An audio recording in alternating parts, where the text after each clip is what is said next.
Ayan guys, papakita ko po sa inyo yung chamomile. Maganda po itong inumin para sa may mga colon combination or yung may mga gastritis or yung po may mga acid reflux. Ayan, iniinom po nila ito, ikinakano nila ito sa isang basong tubig. Bali 2 spoon po ilalagay nyo. Ito po ay ang ating chamomile or ayan, meron pong mga halo-halong mga buto-buto. Meron siyang anis. Ayan. Ito po yung parang damo-damo sa atin. Ayan. Yan po siya.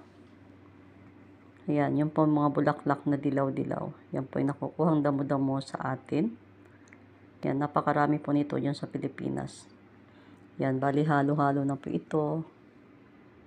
Ayan. Ito po yung pinaka bulaklak niya guys. Ayan. Ganyan po yan siya. Kung marami po